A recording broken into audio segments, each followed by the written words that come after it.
Hello, my dear students. In the last class, in fact, in the last classes of simple harmonic motion, we have studied the behavior of a particle which is vibrating about its mean position, which is oscillating about its mean position, right? And we have seen all the different equations related to displacement, velocity, and acceleration, right.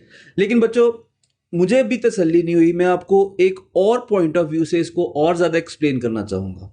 ठीक है, maths वाले students तो इसको बहुत अच्छा समझते हैं, लेकिन बायो वाले स्टूडेंट्स को थोड़ा सा हेजिटेशन होती है इसकी इक्वेशंस को हैंडल करने में। I try to make things more comfortable and more easy for you, right. So in this diagram we have pendulum. In fact, I have shaded two different positions of pendulum. ठीक है, in the first position, let's call it A, pendulum A. This pendulum is present at its mean position. इसकी displacement 0 है. So let's assume कि जब timer start हुआ है, your time is 0, so displacement of pendulum is also 0. So basically this pendulum is starting its journey, pendulum A is starting its journey from mean position. इस point पर students पूछते हैं कि अगर पेंडुलम मीन पोजीशन से start हो रहा है तो मूव कैसे करेगा। बच्चों, this pendulum is already moving. In fact mean position पर वेलोसिटी मैक्सिमम होती है। ठीक है, सो मीन पोजीशन पर आपने जस्ट टाइमर को स्टार्ट किया है, हो सकता है कि ये ऑसिलेशन पहले से ही कंटिन्यूड थी, right. So what is happening at the turning point. Let's assume के जो ब्लू वाली पोजीशन है, जो कि एक्सट्रीम पोजीशन है, let's call that point B. ठीक है, और जब ये वाला पेंडुलम स्टार्ट होता है तो pendulum is present at its extreme position which is represented by symbol x naught. ठीक है, so you need to get recognised yourself with these two graphs. ठीक है, साइन कर्व और कॉस कर्व। ठीक है, फॉर एग्जाम्पल अगर आप sine curve draw कर रहे हैं, have a look at this first point. आप कैलकुलेटर में साइन 0 सब्सटीट्यूट करते हैं, आपके पास 0 आएगा, और अगर आप साइन 90 सब्सटीट्यूट करते हैं तो आपके पास 1 आएगा। इस वजह से ये पॉइंट यहां पर प्लॉटेड है। So this is how you can plot the whole curve of sine, और ये कंप्लीट होगी, one complete wave will be in 360 degrees. अगर आपके कैलकुलेटर का मोड रेडियंस में है तो एक वेव कंप्लीट होगी 2 पाई radiance, right. So, which curve is representing a pendulum at its mean position? देखें, जब आपने टाइमर स्टार्ट किया, टाइम 0 है और डिस्प्लेसमेंट भी 0 है। किस कर्व की इनिशियल वैल्यू 0 है? साइन कर्व की या कॉस कर्व की? सो साइन कर्व की इनिशियल वैल्यू 0 है। इसका मतलब ये है कि if we have a look at displacement time graph of pendulum number 1 or pendulum A, that would be a sine curve. So this sine graph belongs to a displacement time curve of pendulum A.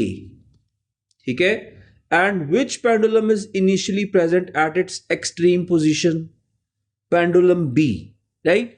So this is a curve of pendulum B because initially it has a maximum displacement and that displacement is 1.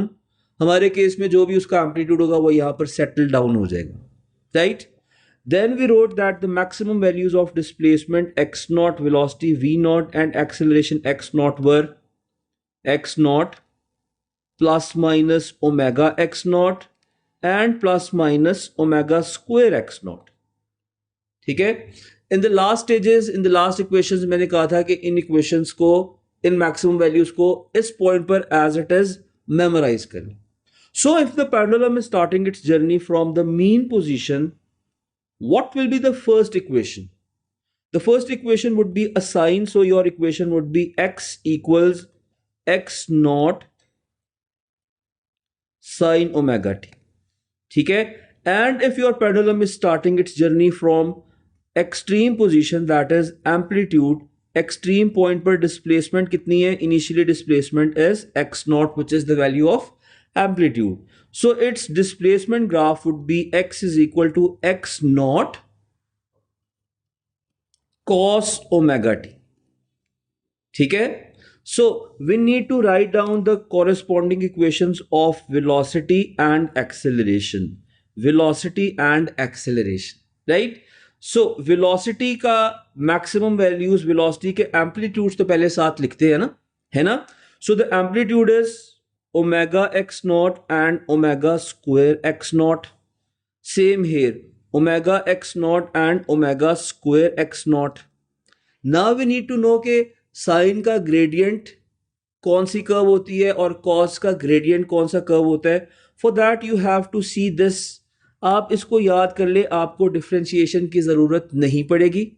Differentiation करना आना नहीं चाहिए physics के students को, at least in A levels. वो maths के syllabus में तो ज़रूर है, लेकिन बायो वालों को उसको ऐसे ज़रूरत नहीं है. ठीक है. So have a look at this. मैं आपको एक छोटा सा जिंगल याद करवाता हूं, आप लोगों ने वो जिंगल याद रखना. ठीक है. And that jingle is sine cos sine cos. Right. What is sine cos sine cos? So start labelling this axis from here. Sine cos sine cos. अगर ये ग्राफ है तो आपने मुझे बताना है कि ये वाला एक्सेस कौन सा होता है. This axis is always a positive x axis, ये पॉजिटिव एक्स एक्सेस, ये नेगेटिव वाई एक्सेस और ये नेगेटिव एक्स एक्सेस. ठीक है. अब साइन कर्व का gradient would be plus cos. Plus cos का gradient would be minus sine. Minus sine का gradient would be minus cos. ठीक है. एंड माइनस कॉस के ग्रेडियंट की एज सच आपको जरूरत तो नहीं पड़ेगी, लेकिन आपको पता है कि that would be plus sign. ठीक है. What is the gradient of sign? The gradient of sine is cos. देखते हैं कैसे. साइन का ग्राफ कौन सा है? साइन का ग्राफ है ये रेड वाला graph, y is equal to sine theta. ठीक है. अगर आप स्टार्टिंग पॉइंट पर टेंजेंट लाइन ड्रॉ करेंगे, that will give you a maximum positive gradient, because इस पॉइंट पर लाइन जो है वो राइजिंग लाइन है. ठीक है. So that results in the maximum value of the graph, which is maximum positive gradient is maximum value जो कि कॉस की मैक्सिमम वैल्यू है. और अगर आप टॉप पॉइंट पर टेंजेंट ड्रॉ करें, ठीक है, this is a turning point, यहां पर ग्रेडियंट जीरो है तो कॉस के ग्राफ की वैल्यू जीरो है. So in short the gradient of sine is cos curve. Similarly इस डायग्राम से देखें, शाबाश, the gradient of cos curve is minus sine. The gradient of minus sine curve is minus cos, and similarly the gradient of minus cos is plus sine. So we know the next relative values, ठीक है, respective values. So sine का gradient is cos, velocity की equation would be plus cos omega t. ठीक है. So you get the equation v equals omega x naught cos omega t. अब cos का gradient क्या होगा, cos का differential क्या होगा, दैट इज माइनस साइन. ठीक है. So acceleration is minus sine को शुरू में लिख लें, minus omega square x naught sine omega t. ठीक है. अब ये वाली इक्वेशन को भी कंप्लीट करें. अगर पहली इक्वेशन cos की है, so the next equation would be v equals omega x naught, cos का differential is once again minus sine omega t, and minus sine का जो ग्रेडियंट है that is minus cos omega t. ठीक है. So this is another way to memorise this equation. आप लोगों को maths वाली डिफरेंशिएशन की जरूरत नहीं है. ठीक है. Once again this last term में जो ये x naught sine omega t आ रहा है, ये बेसिकली एक्स की इक्वेशन है. So in the next step it can be replaced by omega square x. Acceleration is equal to minus omega square x. Once again you get the general equation of simple harmonic motion. ठीक है. अब चीजों को थोड़ा सा simplify करें, शाबाश. If the pendulum is starting its journey from mean position, first equation would be an equation of sine, and if the pendulum is starting its journey from extreme position, the first equation would be cos. ठीक है. और next corresponding equations कौन से trigonometric ratio की होंगी, वो आपको इस साइक्लिक मेथड से याद रहेगा कि साइन का ग्रेडियंट इज कॉस. सो अगर डिस्प्लेसमेंट साइन है तो डिस्प्लेसमेंट का ग्रेडियंट, डिस्प्लेसमेंट टाइम ग्राफ का ग्रेडियंट वेलोसिटी. सो वेलोसिटी का जो ग्राफ होगा that would be a graph of cos curve. ठीक है. और अगर कॉस से आपने फर्दर वेलोसिटी टाइम ग्राफ का ग्रेडियंट फाइंड आउट करना है, you are going to get acceleration. Acceleration would be a minus sine curve, जो कि आपको ये लास्ट में मिल रही है. ठीक है.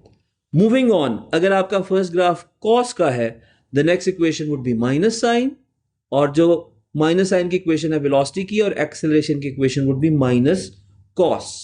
ठीक है. और ये साइकिल को आप ऐसे रिपीटेडली यूज कर सकते हैं.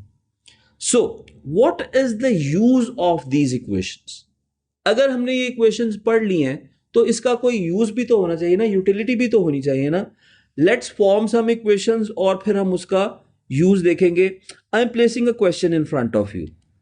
ठीक है. I am drawing a pendulum once again. So here's a pendulum. Let's do one question. ठीक है. याद रखिए कि मैं आपको ज्यादातर क्वेश्चन जो है वो पेंडुलम से करवा रहा हूं, लेकिन जनरली कोई और ऑब्जेक्ट्स भी हो सकते हैं, कोई moving particle along a wave भी हो सकता है, कोई पिस्टन ऑफ अ कार भी हो सकता है, या लेट्स सपोज पास पेपर में स्विंग मशीन की नीडल भी अप एंड डाउन मूव कर रही है. All these are example of simple harmonic motion. अब the question is that this is a pendulum which has maximum displacement, which is amplitude. Its amplitude is equal to 3 centimeters and its time period is equal to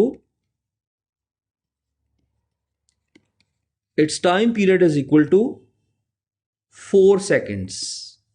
ठीक है. Mean position से maximum displacement is how many centimetres? 3 centimeters. And what is the value of its time period? This pendulum completes its one swing in 4 seconds. Right? So, 4 seconds में अपना एक swing complete करता है. ठीक है? And it is further given that at t is equal to 0, pendulum is present, either mean position आएगा और extreme position आएगा. So let's assume कि हम इसको मीन पोजीशन से स्टार्ट करते हैं. It's displacement would be, what is the displacement eight mean position? It's displacement would be 0. Right. So basically it is starting its journey from mean position. ठीक है. Now you are confident कि अगर pendulum या कोई भी object which is showing simple harmonic motion अगर अपनी mean position से स्टार्ट करता है तो पहला graph would be a graph of displacement and that would be a sine curve. And if the pendulum is starting its journey from extreme position, so the first graph would be a cos curve. ठीक है. चीजों को आसान बनाए, complicate नहीं करना. जी शाबाश. अब अगर पहला ग्राफ डिस्प्लेसमेंट का होगा, मीन पोजीशन से स्टार्ट हो रहा है, first equation would be a sine curve. Right. So we are planning कि हम इसकी इक्वेशंस को फाइंड आउट करेंगे, लेकिन एक काम और कर लेते हैं. Let's try to find out the value of its angular frequency. Angular frequency is omega, which is further equal to 2 pi divided by time period. Now pick up your calculators. 2 pi multiplied by time period. Time period is 4 seconds. ठीक है. The value of angular velocity is coming out to be pi by 2. हम इसकी numerical value find out कर लेते हैं. You can write it as 0.5 pi. You can also write it as 0.5 multiplied by pi is equal to 1.57. 1.57 radians per second. ठीक है. Now, जब इस तरह का क्वेश्चन आ जाए तो आप एक काम और जरूर कीजिएगा कि आप डिस्प्लेसमेंट की मैक्सिमम वैल्यू, आप वेलोसिटी की मैक्सिमम वैल्यू और आप एक्सेलरेशन की मैक्सिमम वैल्यू को पहले ही कहीं पर कैलकुलेट कर लें. नाउ डिस्प्लेसमेंट की मैक्सिमम वैल्यू तो डिसाइडेड है, क्वेश्चन में गिवन है कि its amplitude is 3 centimetres. So the value of x naught is equal to plus minus 3 centimeters. Right? What is the maximum value of velocity? The maximum value of velocity is omega x naught. ठीक है? So omega x naught, omega is 0.5 pi and the value of x naught is 3. The value coming from here is 4.71 centimeters per second. Why not meters per second? Because the unit of displacement is centimeters. तो आपके पास बच्चों जो corresponding unit of velocity आएगा वो भी centimetres पर second आएगा ना. ठीक है. And the next quantity is acceleration. So acceleration की maximum value is omega square x naught. ठीक है. The value of omega square would be 0.5 pi whole square multiplied by x naught, which is the value of displacement 3 centimeters. 0.5 pi whole square multiplied by 3. This value is coming out to be 7.40 या 7.4 centimeters per second square. Right? Now, equations का use decide करने से पहले हमें क्या करना है? हमने equations को form करना है. Let's form the equation of displacement. So the general equation is x equals x naught. कौन सी कर्व आएगी? Journey starting from main position, sine curve आएगी साइन ओमेगा टी. ठीक है. अब टाइम के अलावा सारे वेरिएबल्स की वैल्यू जो है आपने राइट साइड पर सब्स्टिट्यूट करनी है. आपने एक्स नॉट भी फाइंड आउट किया हुआ है और आपने ओमेगा की वैल्यू भी फाइंड आउट की हुई है which is 0.5 pi. Right? Let's substitute the values. So x is equal to x naught, which is 3 centimeters. 3 sine of, it's better to start a bracket, sine of 0.5 pi t. So this is the general equation of displacement. Right? Let's write down the equation of velocity. V equals, what will be the gradient of sine? इस cycle से पता चलेगा the gradient of sine is, आपने इसमें clockwise move करना है. जब clockwise move करेंगे the gradient of sine is plus cos. So this equation is omega x naught plus cos omega t या simply cos omega t. Now substitute the values. Omega x naught की value आपके पास आ गई 4.71. Velocity is equal to 4.71 cos of 0.5 pi t. Right? So this is the general equation for this particular object. ठीक है? For its velocity. And what will be the equation for acceleration? ठीक है. Acceleration की equation would B, देखिए शाबाश, maximum value is omega square x naught. ठीक है. और कॉस का ग्रेडियंट इज माइनस साइन. ठीक है. Omega square x naught minus sine omega t. ठीक है. माइनस साइन को हम हमेशा एक्सप्रेशन के स्टार्ट में लिख लेते हैं. A is equal to minus omega square x naught की वैल्यू आप यहां पर डायरेक्टली सब्स्टिट्यूट कर दें 7.4 साइन ओमेगा टी. ठीक है. और ओमेगा की वैल्यू भी सब्स्टिट्यूट कर दें which is 0.5 pi T. So here you have these 3 equations. First equation is equation of displacement. It's SI unit would be centimeters. The second equation is equation for velocity and its SI unit would be centimeters per second. And the last equation is for acceleration and its unit is centimeters per second square. अगर आपने centimetres पर second को centimetres पर second square में convert करना है, sorry metres पर second में कन्वर्ट करना है, तो आप उस वेलोसिटी को सिंपली डिवाइडेड बाय 100 कर देंगे और velocity will be converted into metres पर second. So what is the utility, what is the use of these 3 equations of displacement, velocity and acceleration? Now this is very interesting point कि इसकी बहुत ज्यादा utility है. Basically these equations act as GPS system for an object moving with simple harmonic motion. मैं आपको example देता हूं. आप अपनी लोकेशन शेयर करते हैं, लाइव लोकेशन शेयर करते हैं, तो आपकी करंट पोजीशन आ रही होती है up to certain level of accuracy Google maps में. ठीक है. बेसिकली डिस्प्लेसमेंट की जो इक्वेशन है ये डिफरेंट टाइम्स की वैल्यू सब्स्टिट्यूट करने में इस पेंडुलम की डिफरेंट डिस्प्लेसमेंट्स को आपको एक्सप्लेन कर देगी, आपको बता देगी कि ये पेंडुलम किस पॉइंट पर प्रेजेंट है. ठीक है. अच्छा, जब आप ट्रैवल करते हैं हाईवे पे और आपने गूगल मैप्स ओपन किए होते हैं तो आपको साइड पे एक छोटी सी विंडो नजर आ रही होती है जिसमें आपकी स्पीड भी शो हो रही होती है. ठीक है. आप समटाइम्स कहते हैं कि मैं जरा स्पीड को मैच तो करूं अपने स्पीडोमीटर से, तो शायद 1 या कभी कभी सेम वेलोसिटी आ रही होती, कभी 1 मीटर किलोमीटर पर आवर का डिफरेंस आ रहा होता है, which is not a big deal. ठीक है. सो बेसिकली सैटेलाइट आपकी वेलोसिटी को भी ट्रैक कर रही है. ठीक है. जनरली हम एक्सेलरेशन मेजर नहीं कर रहे, लेकिन जो लास्ट इक्वेशन है that will give you the value of acceleration. ठीक है. अब इस पेंडुलम ने जर्नी कहां से स्टार्ट किया? मीन पोजीशन से स्टार्ट किया.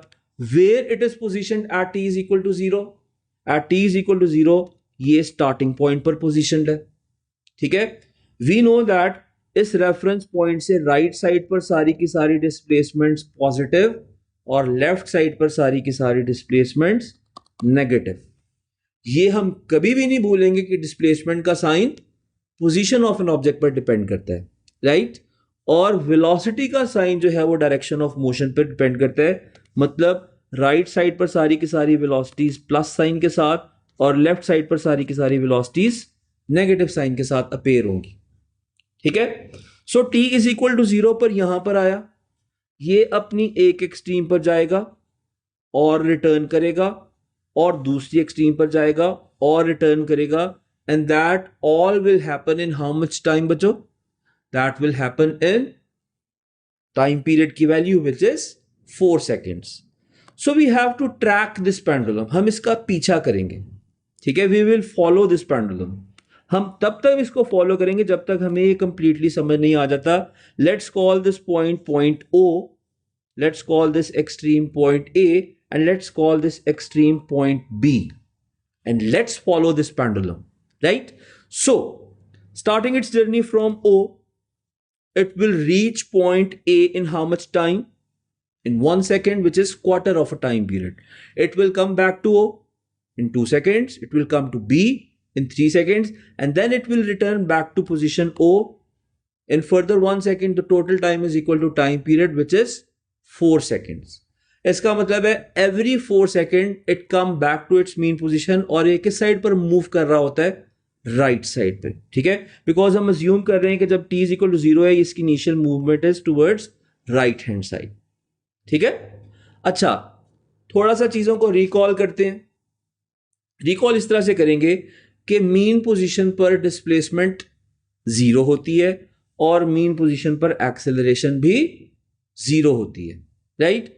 और वेलोसिटी कहां पर 0 होती है? एक्सट्रीम पोजीशन पर. और एक्सट्रीम पोजीशन पर acceleration maximum because displacement is maximum because acceleration is proportional to displacement. So point A के ऊपर displacement is equal to maximum positive displacement which is x naught, that is further equal to +3 centimetres. और दूसरी extreme पे, extreme B पे displacement is equal to -3. ठीक है. What will be the value of velocity at A? Velocity will be 0 because it is a turning point. और इस extreme पर भी टर्निंग पॉइंट है, velocity would be once again 0. Now let's talk about acceleration. Point A पे acceleration maximum होगी, but with which sign? You all know that acceleration is proportional to displacement with negative sign. मैं आपको सारा कुछ करवा चुका हूं, बार बार प्रैक्टिस करवा रहा हूं. प्रैक्टिस कर लेंगे चीजें आ जाएंगी.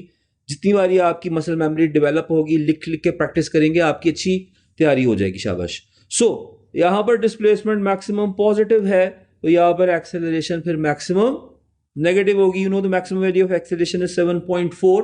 सो the value of acceleration here would be -7.4. ठीक है. यूनिट्स अभी मैंने लिख रहा. So at extreme B acceleration would be +7.4. ठीक है। और मीन पोजीशन पर वेलोसिटी क्या होगी, मैक्सिमम होगी, एक साइड पर पॉजिटिव, दूसरी साइड पर negative, and its magnitude is equal to 4.71. So basically we can track our pendulum how at different times we can find out its value of velocity, displacement and acceleration.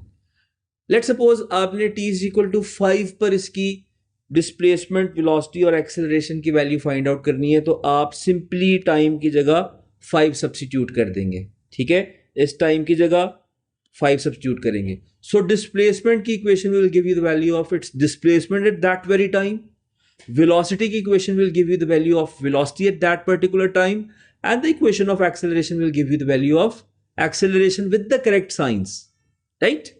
So let's say कि t is equal to 0 पर pendulum mean position पर था, t is equal to 1 second पर pendulum maximum positive displacement पर था, t is equal to 2 second पे ये return हुआ, 3 सेकेंड्स पर b पे था और 4 सेकेंड्स पे मीन पर आया, ठीक है। सिमिलरली 8 सेकेंड्स पर भी मीन पर आया, सिमिलरली 12 सेकेंड्स पर भी मीन पर आया, और t इज इक्वल टू 13 पर यह पेंडुलम एक्सट्रीम ए पे गया, t इज इक्वल टू 14 पे ये रिटर्न हुआ टू इट्स मीन पोजीशन, और t इज इक्वल टू 15 पे it is present eight position b, और पेंडुलम को हमने पॉज कर दिया। इस पेंडुलम को हम फिजिकली पॉज नहीं कर सकते, हम इसकी वीडियो को पॉज कर सकते हैं। आपने ये वाली वीडियो पॉज नहीं करनी, आपका ग्रेड पॉज हो जाएगा, ठीक है। आपने ये वाली वीडियो पूरी देखनी है। इमेजिन करें कि पेंडुलम को हमने समहाउ यहां पर स्टॉप कर दिया, हमने पेंडुलम को कहा स्टॉप, और पेंडुलम वहां पर रुक गया और टाइमर भी वहां पर रुक गया। So basically at t is equal to 15 the pendulum is present at its extreme b.